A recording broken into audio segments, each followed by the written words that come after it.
성도 여러분 반갑습니다. 오늘은 예배의 삶, 주일 성수와 결혼 예식에 대해서 한번 살펴보도록 하겠습니다.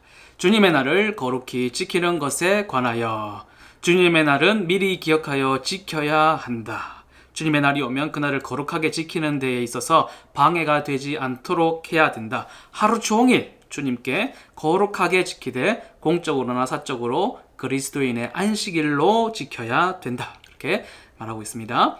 그 목적을 위하여 주일을 거룩하게 지키는 그 목적을 위하여 요구되는 바 모든 불필요한 노동으로부터 그날은 쉬고 거룩하게 멈추어야 된다. 또 삼가해야 됩니다. 모든 운동, 오락, 그리고 세상적인 말이나 생각도 삼가해야 된다. 그날의 식사는 미리 준비하여서 또한 종들이 공예배에 불필요하게 늦어지지 않도록 그날을 거룩하게 하는데 방해받는 사람이 없도록 해야 된다라고 말씀하고 있습니다.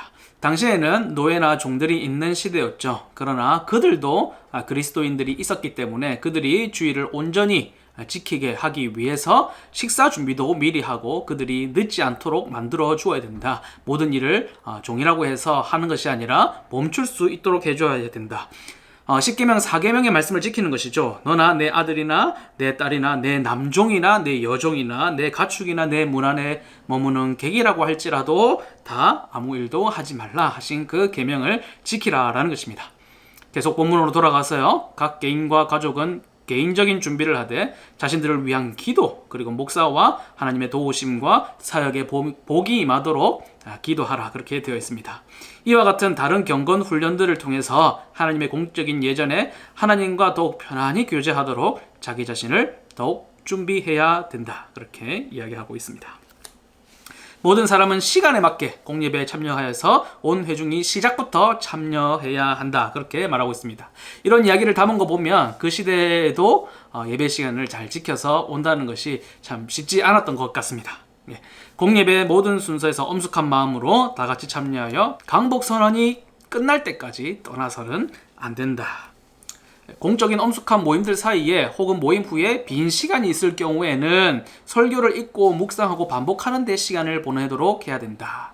예배를 마치고 나서 빈 시간이 있을 때에는 다른 것을 하는 것이 아니라 설교를 읽고 묵상하고 반복하는 데 쓰라는 것이죠. 특별히 가족들을 불러서 그들이 들은 바를 설명하고 요리문답 공부를 시키고 거룩한 의논을 하고 공적 교례에 주실 복을 위하여서 함께 기도하고 시편을 노래하고 또 환자를 방문하고 가난한 자를 구제하며 그와 같은 경건과 사랑과 자비의 의무를 행하여 안식일을 기쁨으로 여길 것이다. 그렇게 말하고 있습니다. 특별히 이것이 보이죠. 가족들을 불러서 그렇게 하라고 말하고 있습니다. 그냥 설교가 교인들의 그런 범위에서 끝나는 것이 아니라 설교가 가정으로 이어질 수 있도록 할 책임이 누구에게 있겠습니까? 가정에 있는 것이죠. 특별히 자녀들에게 있어서 무엇을 들었는지 어떻게 받아들였는지 이해를 했는지 그런 문제에 대해서 가장이 그리고 부모들이 잘 확인해 볼 필요가 있다라는 것입니다.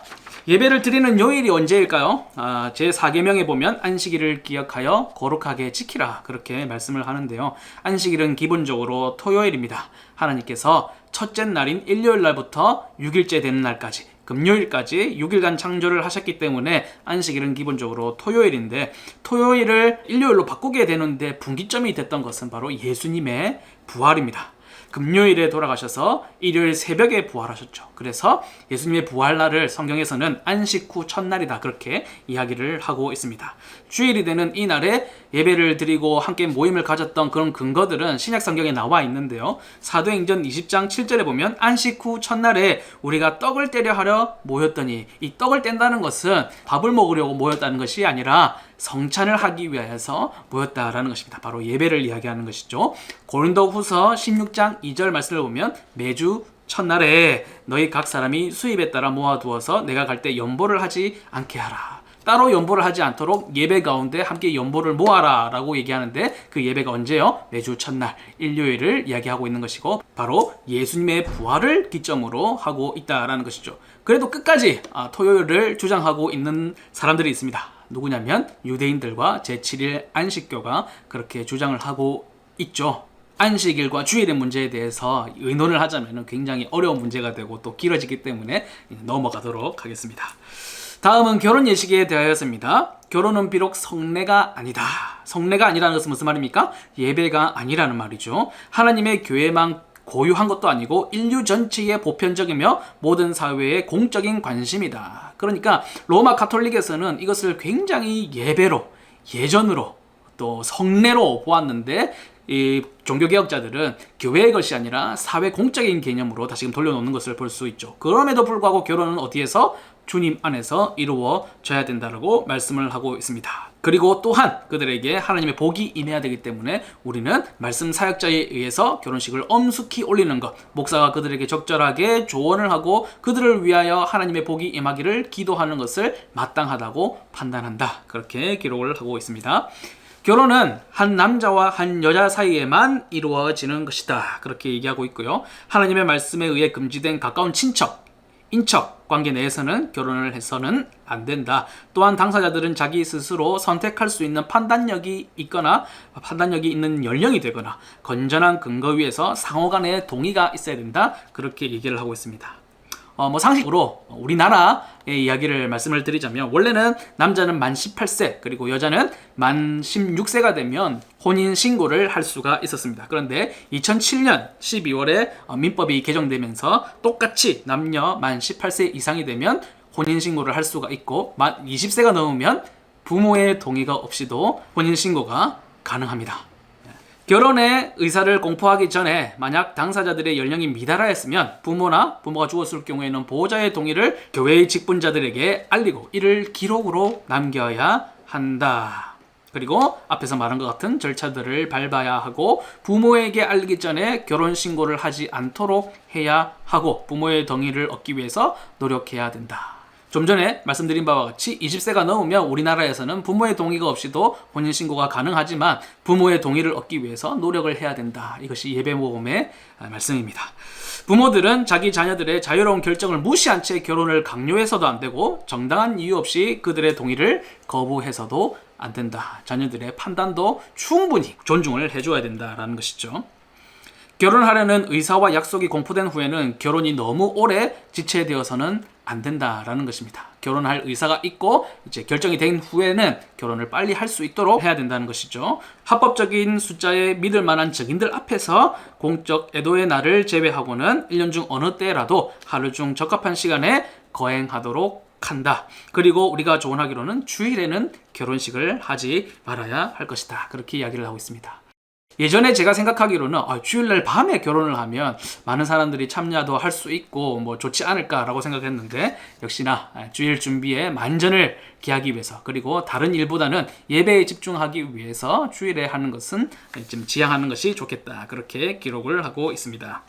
모든 관계는 말씀과 기도로 거룩해진다. 모든 관계란 게 무슨 관계를 얘기하는 거겠습니까? 첫 번째로는 하나님과 우리와의 관계, 그리고 옆으로는 사람과 사람과의 관계, 수직적인 관계와 수평적인 관계, 모든 관계는 무엇으로 거룩해집니까? 말씀과 기도로 거룩해지기 때문에 수평 관계에 있어서 가장 특별한 일이라고 할 수 있는 이 결혼의 문제에 있어서도 말씀과 기도로 이루어져야 된다라는 것입니다.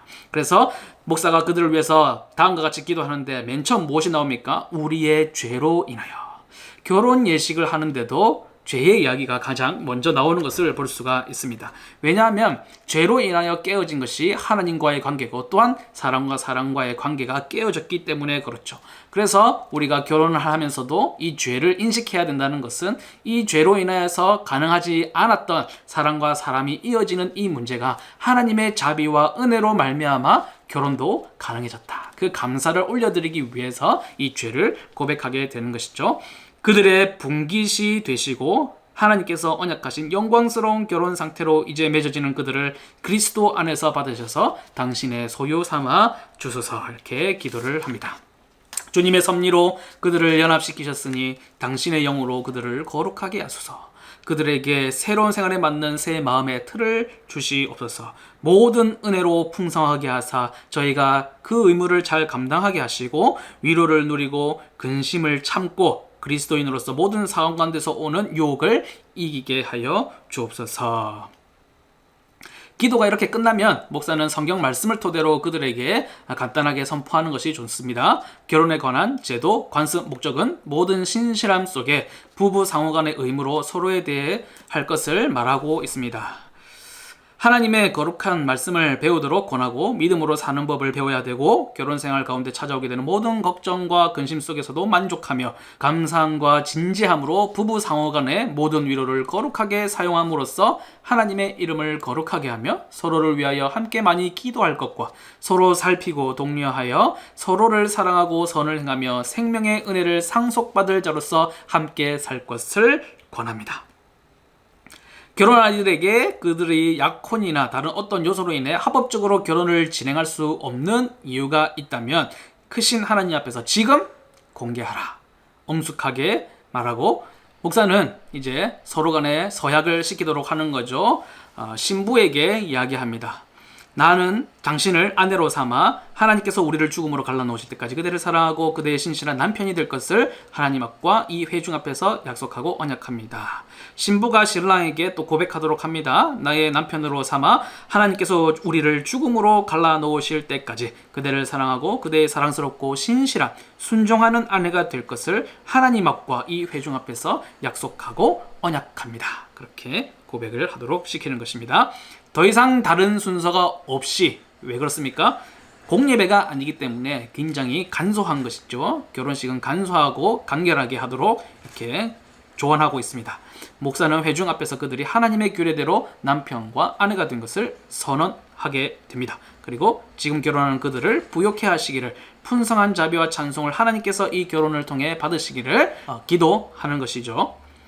결혼 당사자들의 이름과 결혼 날짜를 명부에 분명하게 기록하여 관계된 모든 사람이 읽을 수 있도록 잘 보관해야 한다. 이렇게 되어 있습니다.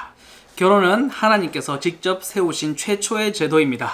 부모가 없던 아담과 하와에게 부모를 떠나 한 몸을 이루라 말씀하실 정도로 부모를 떠나는 것을 또 강조를 하셨고요.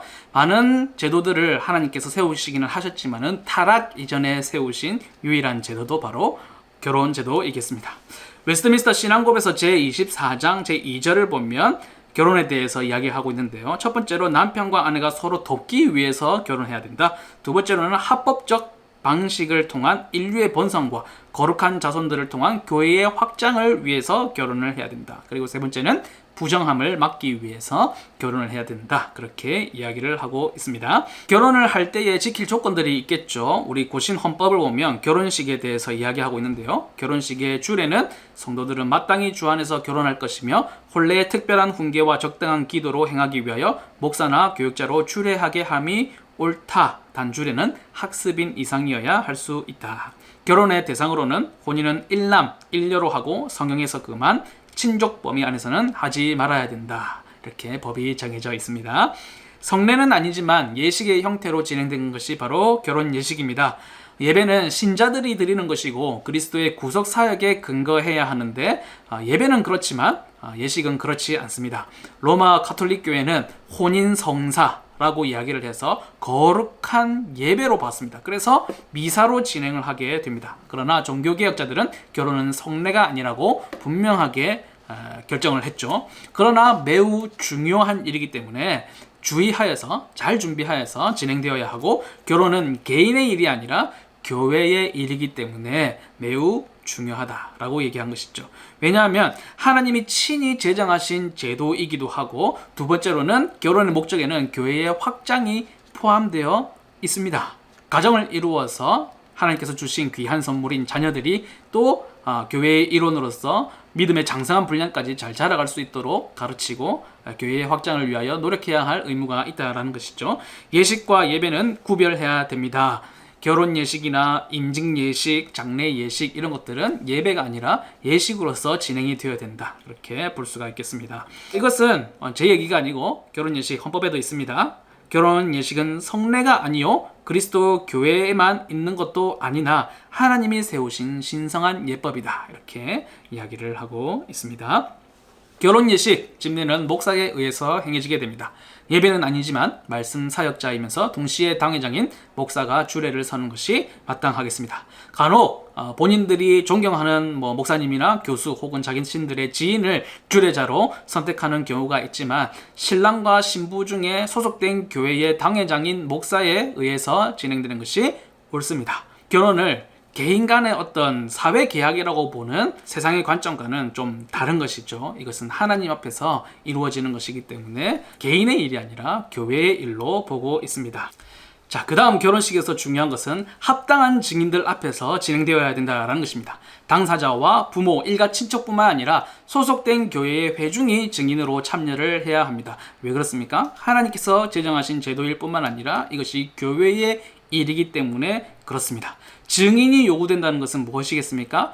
언약적으로 본다라는 것입니다. 이 언약이 이루어지는 것에 대한 증인들이 필요로 하는 것이죠. 그래서 우리 고신 교회의 헌법에 보면 결혼 증서를 발급하도록 되어 있는데 혼인은 충분한 증인들 앞에서 행할 것이며 주례자는 그 요구를 따라 혼인 증서를 발부할 것이다. 이렇게 되어 있습니다. 요즘에는 작은 결혼식 그리고 자기들끼리 좀 중요한 사람들끼리만 모여서 결혼 예식을 진행하겠다라는 사람들이 간혹 있는데 그것은 옳은 일이 아닙니다. 우리 믿음의 사람의 경우에는 교회의 일로서 받아들이고 교인들 함께 신앙생활을 하는 한 지체된 교인들 앞에서 그들이 증인된 앞에서 언약적으로 이루어져야 된다. 그것을 이제 말씀하고 있는 것입니다.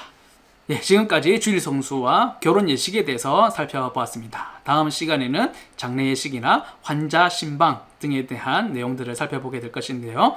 다음 시간에 다시 뵙도록 하겠습니다. 감사합니다.